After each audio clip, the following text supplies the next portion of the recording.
Hello, hello. I don't know if anyone is here. I guess I say that every time. I don't know. Let me just get some stuff set up before I begin. That right there. Okay. All right. Well, I'm re-recording this episode or this stream, I guess, on St. Teresa of Avila because last time I recorded it, the audio didn't go through.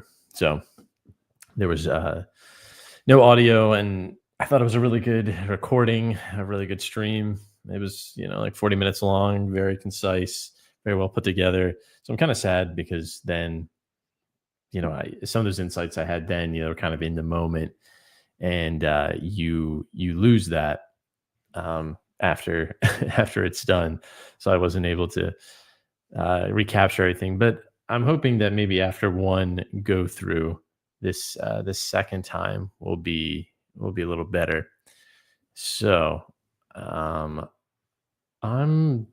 just gonna hop right in to talking about Saint Teresa here.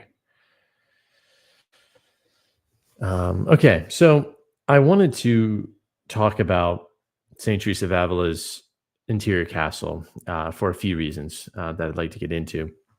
So, of Saint Teresa's major works, her three major works, the Book of Her Life, The Way of Perfection, and the Interior Castle, undoubtedly the Interior Castle is her most popular and most widely read work.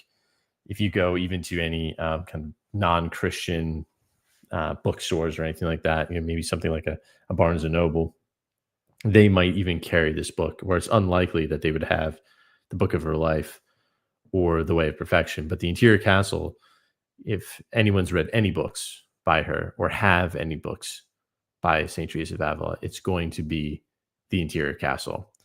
And the Interior Castle of her three major works is the latest chronologically, historically. And it reflects the depth of her experience and knowledge of the interior life. St. Teresa began to write the interior life at the age of 62 and had at that point been experiencing kind of profound and intense mystical experiences and phenomena. So she writes with an experiential grasp on the mystical life and on the mystical experiences that she's had and the interior journey that the soul takes to find God within.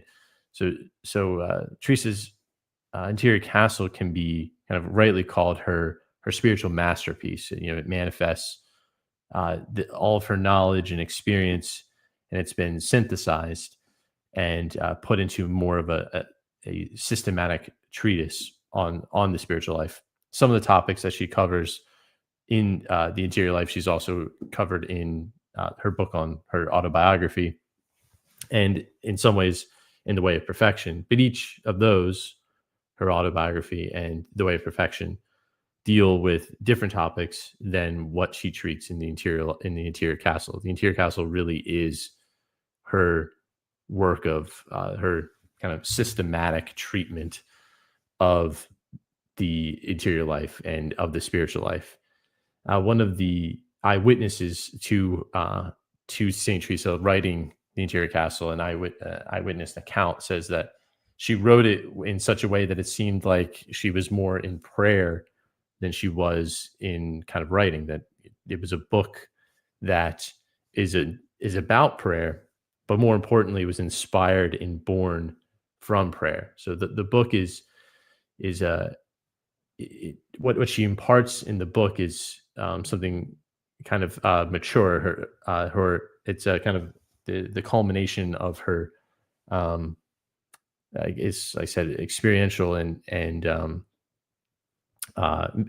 mystical experiences.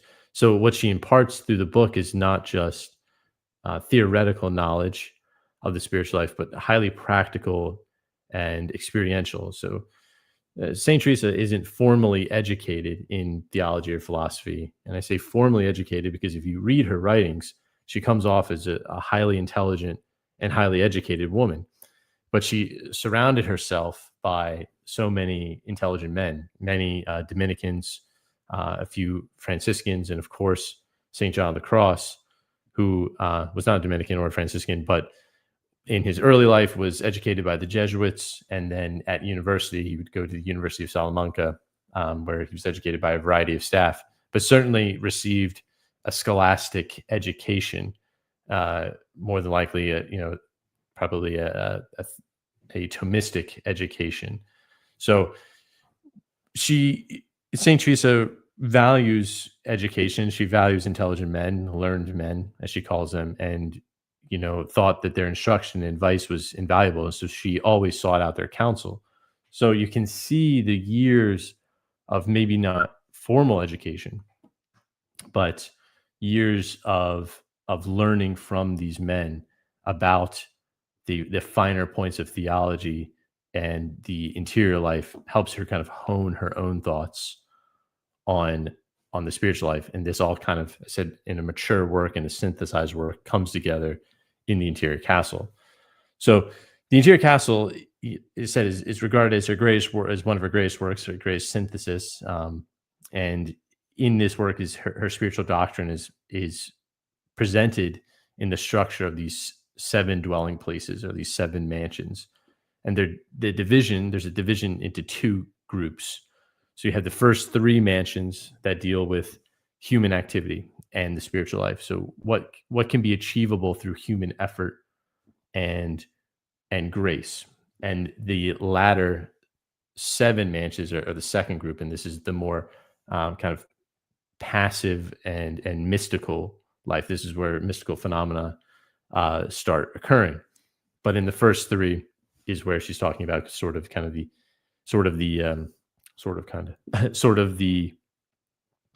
active life of prayer.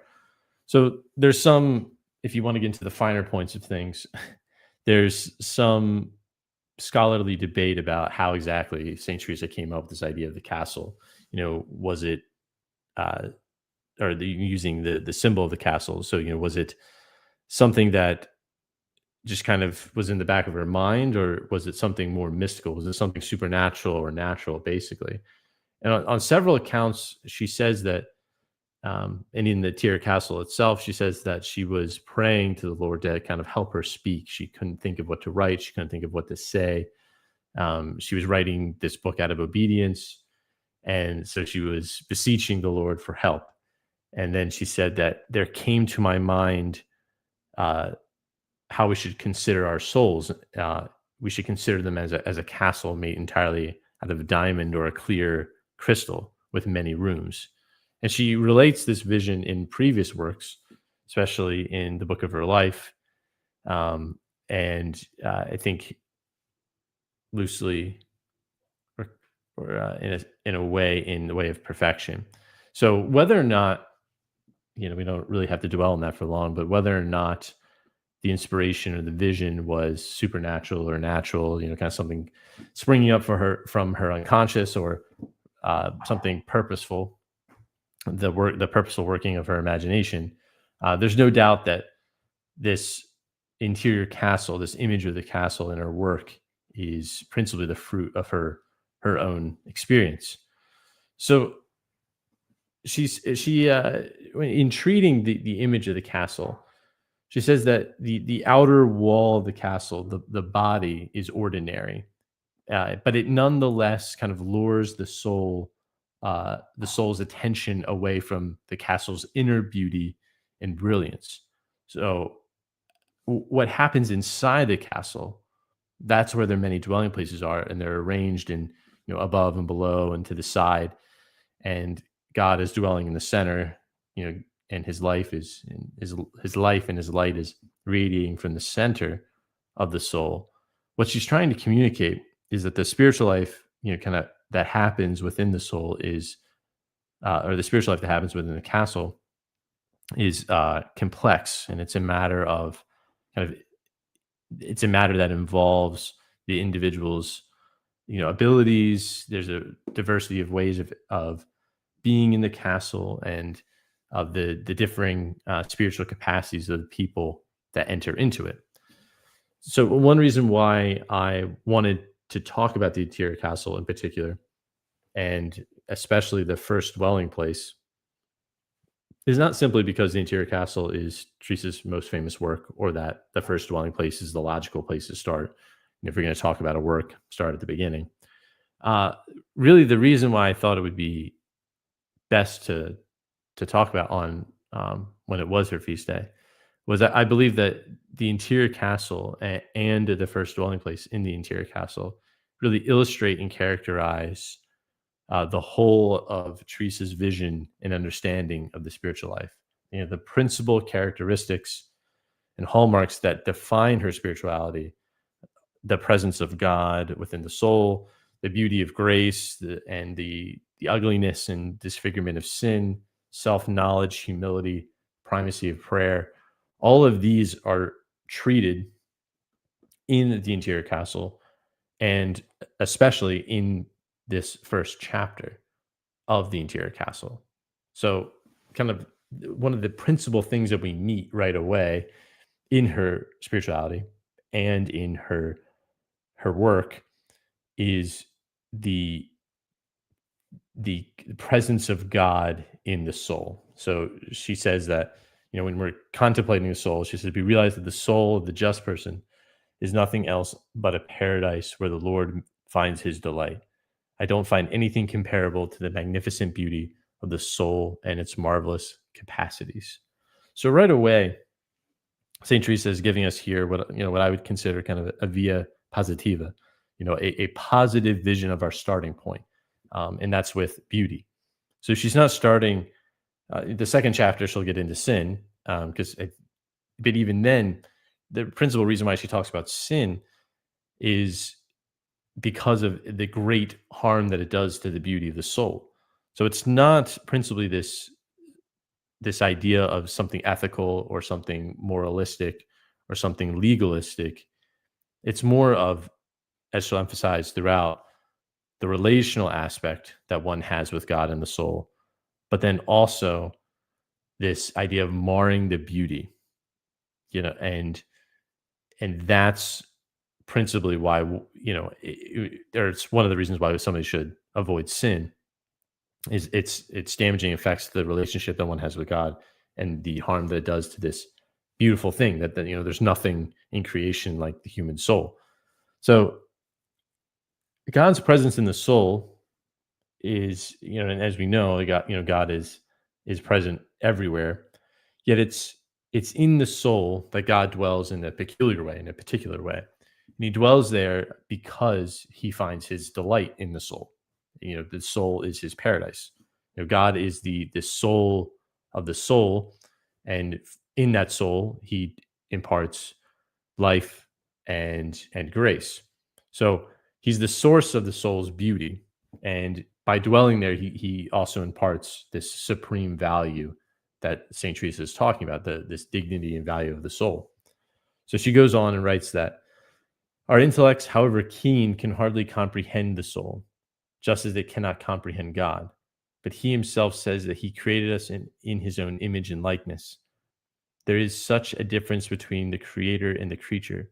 And saying that the soul is made in his own image and likeness is almost impossible for us to understand the sublime dignity and beauty of the soul. So I think St. Teresa is making two very interesting points here. One, the idea that God cannot be comprehended. And now this is probably something that she could have come to on her own, but certainly with being surrounded by many good Dominicans and St. John, she would have, and her own experience, she would have come to realize that of God's ultimate unknowability, especially in the mystical life, as one kind of slowly understands that the senses and images can't be a means of union with God. That's not to say that there's nothing we can say about God, or there's nothing we can know about God, but certainly there's a limit to our knowledge of God. So what she's saying here is just an acknowledgement of that our minds are unable to comprehend the fullness of God. But then she makes this connection. So If God cannot be comprehended and our soul is made in the image of God, then there's also this idea that our souls cannot be fully comprehended, that there's a kind of mysterious beauty to both the soul and God, and that they both can't be fully grasped. So perhaps again, she maybe developed this idea through her own experience, or maybe she got it from some of her Dominican confessors. But Thomas himself writes that knowledge about the soul is one of the most certain things that we have. Each one of us experiences within himself that he has a soul, and that the acts of the soul are within him. So basically, we kind of come to the knowledge of the soul by our acts that we do, and reflecting on that. But yet, he says it's very difficult to know what the soul is. So we certainly know that we have one if we observe ourselves in the various faculties and acts that we do. But ultimately, we're kind of a mystery up to ourselves. So the point that Teresa is making here is very theological and very philosophical, and it's that both the God and the soul remain obscure and veiled. So that's one point that she's making. Another point that she's making in this quotation is that the image and likeness um, means that we have a capacity for God that transcends the human person. So uh, we're not called to communion, not only communion with God, but we are structured in such a way that God actually lives within us. That's His preferred dwelling place, as you see all throughout Scripture. That God actually is pleased and wants to dwell within humanity or among humans. And of course, in St. Paul, that you're temples of the Holy Spirit, you're temples of God. So more than any other place in the cosmos, God dwells in the soul of man, and this makes a huge impression on her. So this emphasis on God's presence in the soul comes really from two moments in St. Teresa's life, perhaps more. But she was very fond of St. Augustine and this idea that from the Confessions that St. Augustine sought God everywhere, but ultimately found God within himself. She was given, she relates in the book of her life that she was given a copy of St. Augustine's Confessions, and this is where she's believed to kind of found this idea and developed it. So she says in The Way of Perfection that consider what St. Augustine says. They sought the Lord in many places, but found him ultimately within himself. Do you think it matters little for a soul with a wandering mind to understand this truth and see that there is no need to go to heaven in order to speak with one's eternal Father or to find delight in him? So this active presence of God within the soul, always being present to the one who's always present to you, becomes a hallmark of her spirituality and is illustrated throughout her writings. That we don't need to, or if we can't go anywhere else, you can't find solitude, you can't get to a church or can't get to adoration or something like that. God is always there with you. And she believes that cultivating that understanding and that perpetual awareness that you always have the eyes of God on you. And you're always living in the presence of God, that this is hopefully a source of great consolation. Someone like Brother Lawrence of the Resurrection, practice of the presence of God, many people are familiar with, really is most popular for developing, fleshing out this idea. But you see it in St. Teresa, and then certainly in St. John of the Cross as well. But one great aid to the spiritual life, one great aid to prayer, is this continual recognition of God's presence within you. So the second encounter that she has is with a Dominican friar, and she records this account in her autobiography. And she says that I didn't know that God was in all things, though he seemed so present to me. I thought this omnipresence was impossible. I couldn't stop believing that he was there, since it seemed to me that I understood almost clearly that he was there by his very presence. Those who had no learning told me that he was there present only by grace. I couldn't believe this. But a very learned man from the order of the glorious Saint Dominic freed me from this doubt, for he told me that God was present and how he communicates to us. So she's kind of struggling with two kinds of presence of God that we'll get into. Does God dwell in the soul only by grace or as creator, or it's both? But certainly, this Dominican, probably being versed in his Summa, understood that God is everywhere, and the Thomistic principle that a thing is wherever it operates, but God operates in all things. Therefore, God is in all things. That's kind of a brief summary of Thomas's argument for how God is everywhere. So these two forms of presence that Teresa briefly alludes to is you can see it as kind of God's universal presence as creator and perhaps his particular presence by grace. Sometimes this is called the distinction is presence by presence of immensity and presence and objective presence, and we can get into those. So by this presence of immensity, God is present everywhere by his power, and this presence of power carries with it God's real presence, and that's why it's designated this term immensity. And this presence is universal and active in all creation. So it produces this presence produces a diversity of effects and degrees of participation in being and in the perfection of God. So inanimate things participate in God differently than humans or angels, but all have kind of a part or a share in this participation. But man, having this seal, a true likeness of God, is going to have a greater share in God's participation, in the participation of God. So God is then present substantially in the souls of the just. So to whom he gives both kind of natural being and the supernatural life of grace. So God's being in our soul envelops our whole being, kind of penetrates our whole being. There's no place where he's not. Again, he's the soul of the soul.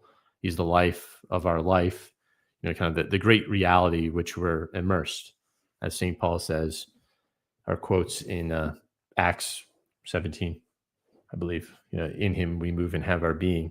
But then there's this other type of presence that's different, where grace is produced in the soul, and this grace is a participation in the divine nature, which then draws the soul into the life of the Trinity and makes the soul a true child of God. So grace establishes between the soul and God a new type of relationship, distinct from immensity. So by immensity, God is present in the soul, sustaining it, enriching it, but kind of leaves it to its own. But by grace, when grace is diffused in the soul can actually return to God. It can know him and know him in a more direct sense. So usually the difference between these two is by immensity, God is in the soul as a stranger, but by grace, God is in the soul by the appearance of friend or father. So we know that kind of part of the proofs for existence of God is we know God by his presence and by his nature through immensity, but this indwelling of God by grace gives us a new relation to him, and we call it kind of this objective presence because in God, God is embraced directly as the object of our knowing and love. So kind of before, again, God has this stranger like quality in our soul. We know that there's something from which all things come, but we don't know what that something is. But grace changes this relationship drastically. So after Saint Teresa, after considering the kind of beauty and supreme value of our souls, she laments that we don't attend to our soul more, that we're so intent on our bodies, we're so caught up with the external world, we're consumed with the external, that we lack true knowledge of ourselves. So she says, it is a shame and unfortunate that through our own fault, we don't understand ourselves or know who we are. Wouldn't it show great ignorance if someone, when asked who he was, didn't know and didn't know his father or mother from what country he came? Well, now this would be extremely stupid, and we are incomparably more so when we do not strive to know who we are, but limit ourselves to considering only roughly these bodies. So God is this great reality in the soul, this lover who's calling us and is asking us, or trying to attract us to Himself.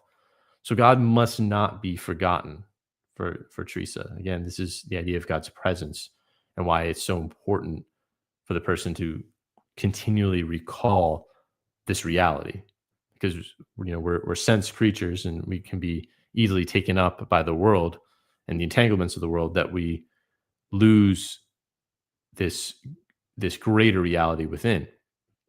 So she says the soul and the body are, God's temple, and neglect of knowing Him is to neglect knowing oneself. So for her, self knowledge comes into play, and this self knowledge must never be neglected. And what's at stake here for Teresa is the fact that um, we can't prudently organize and lead the interior life without knowing this interior compass and how it unfolds. This interior compass, of course, is going to be God, who dwells in the center of the mansions, or the center of the castle. So without this self knowledge, she believes that we're doomed to either fail or to great suffering. And this great suffering isn't necessarily because we've abandoned God or such, because some of the people that she's treating in this initial part of the interior castle are people who are genuinely interested in prayer and trying to seek out prayer. But the suffering is going to be trial and error.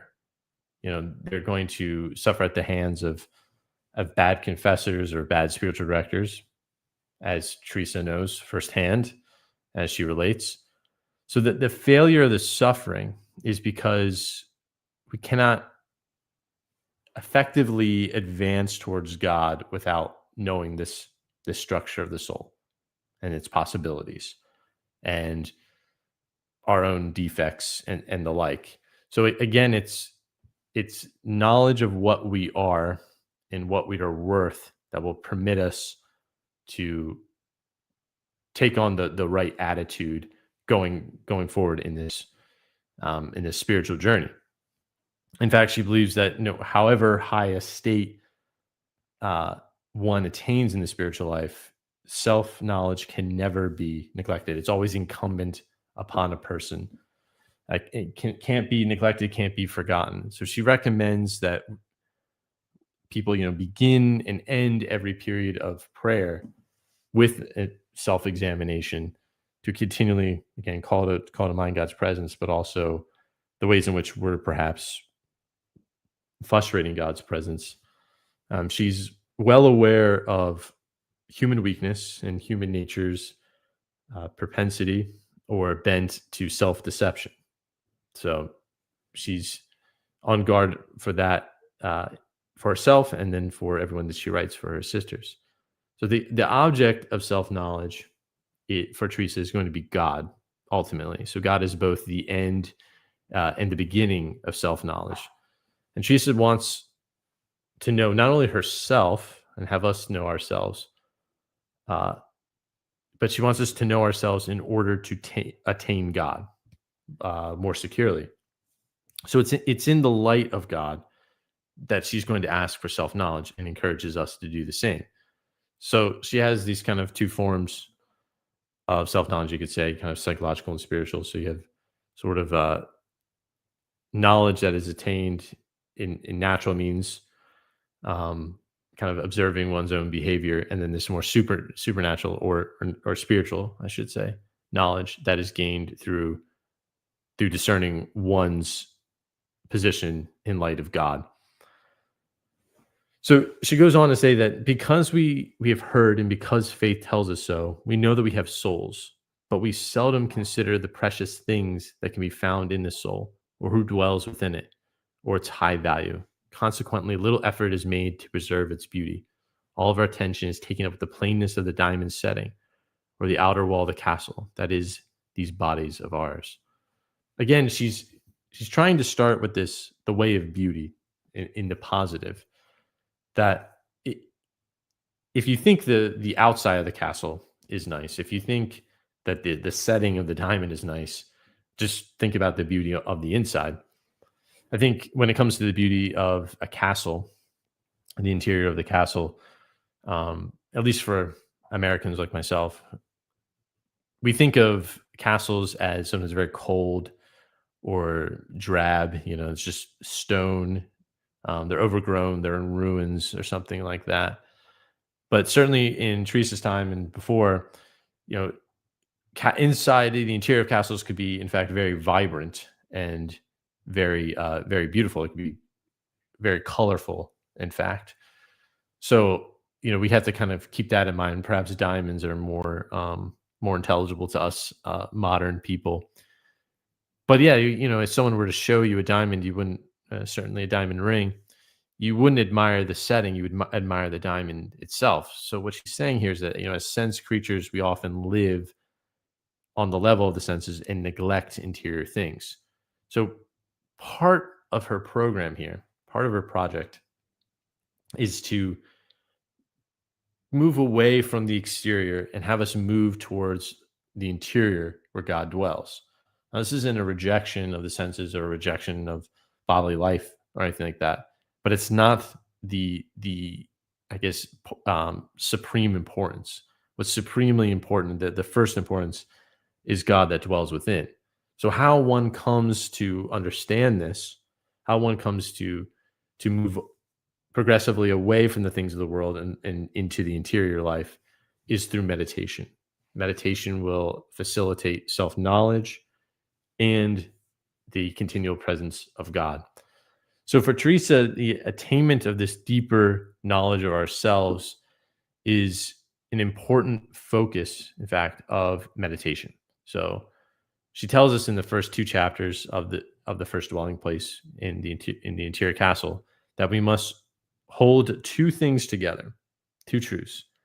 We are created in the image of God, and thus we're precious to Him, and we have been endowed with an inviolable dignity and kind of sublime value. That's one truth. But the other truth is that we are sinners in constant need of divine mercy. So, what she's doing here is challenging us to ponder this reality. We're made in the image and likeness of God while also being sinners.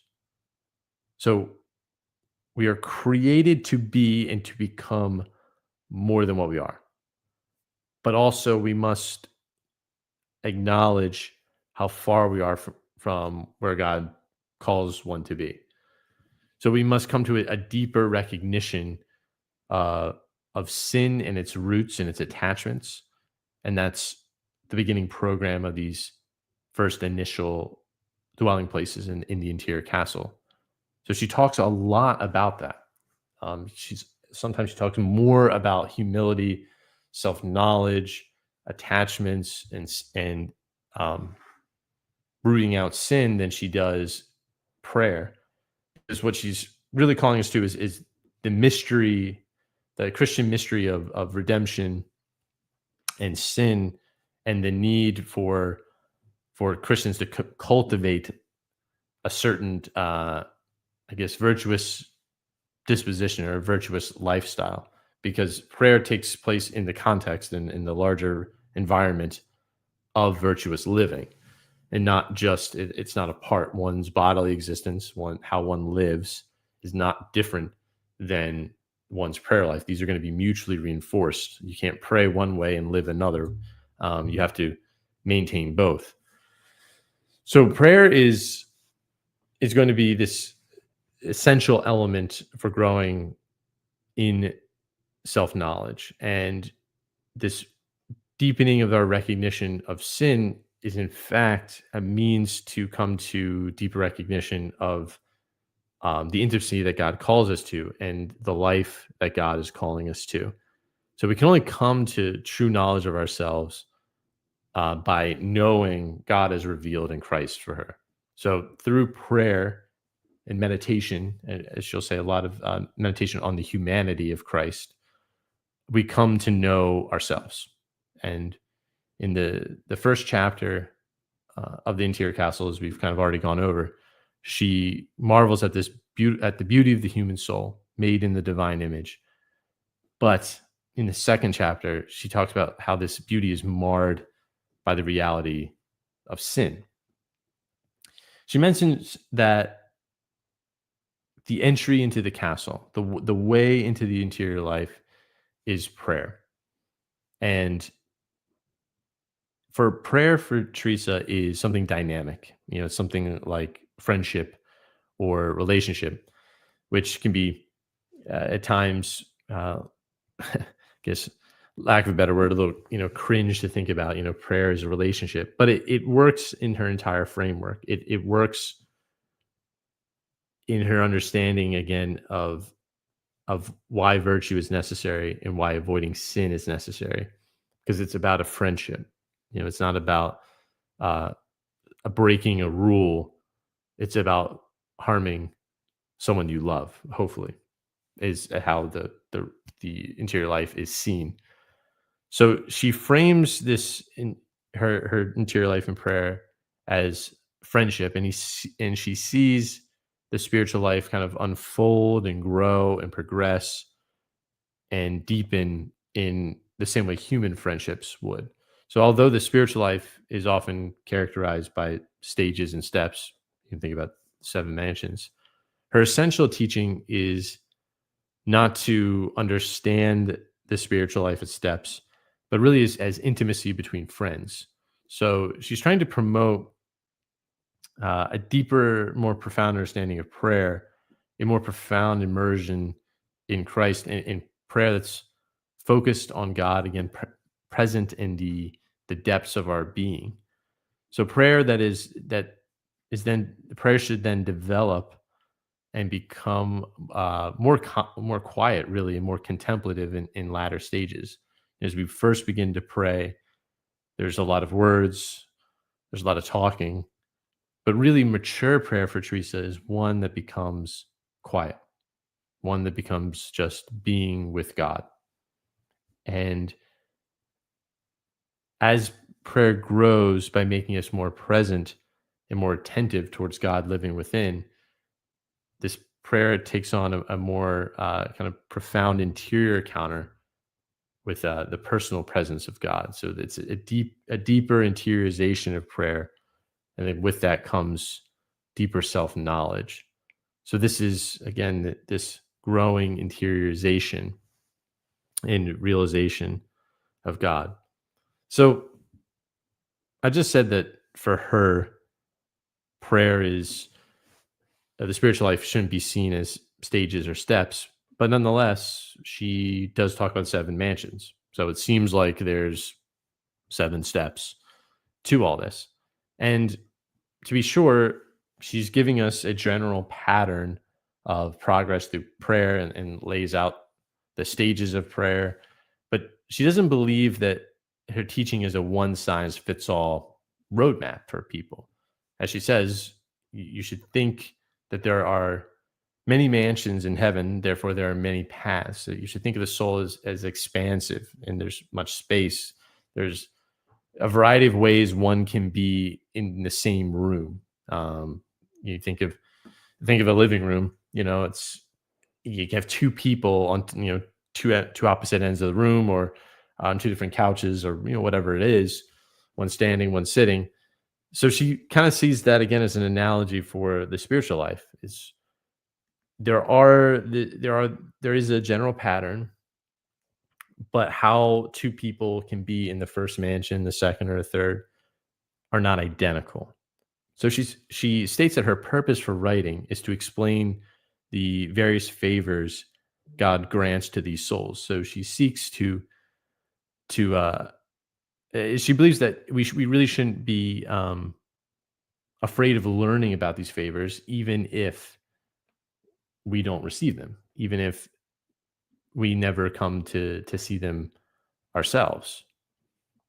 But still, uh, if we don't receive them ourselves, we should be happy for those who do, and we should praise God for his goodness. And there is still something to learn about it. And in fact, perhaps in a healthy way, strive for it.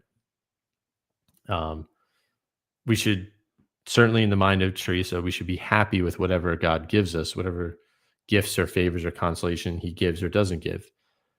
But she writes that God doesn't like for us to put a limit on his works. So we should just still kind of, I think, ask for big things. Certainly in the image of Saint Therese, um, have a great magnanimity of soul, have a humble confidence that I think she gets, that Saint Therese gets from Saint Teresa. So there's a peculiar kind of idea that Saint Teresa has that, if the castle is within us, if the castle is our soul, how does one enter a room that they're already in? Kind of this idea. But what she's really trying to get us to see is, just because we're aware of God dwelling in the soul, and just because we're aware we have souls, it doesn't mean that we're guaranteed to enter the soul. She says, you must understand that there's a great difference in the ways in which one may be inside the castle, for there are many souls who are in the outer courtyard and don't care at all about entering the castle, nor do they know what lies within them, the most precious place, nor who is within, or even how many rooms it has. Those who do not practice prayer are like people with paralyzed or crippled bodies. Their souls are so ill and so accustomed in being involved in external matters, there is no remedy except for Jesus to come and lift them himself. So again, she's beginning with a positive view of the spiritual life. That the reason why people don't go in is because they don't know. They don't know the beauty. So Teresa is trying to say to the readers, learn about this beauty, learn about what lies within, and that should stir you to want to reform your life and to pray and to strive to enter in. I don't know if I won't. I could talk about the second chapter. I'll talk a little bit about the kind of the continuing structure of the castle and such like that. So um, she says that, again, talking about the steps, that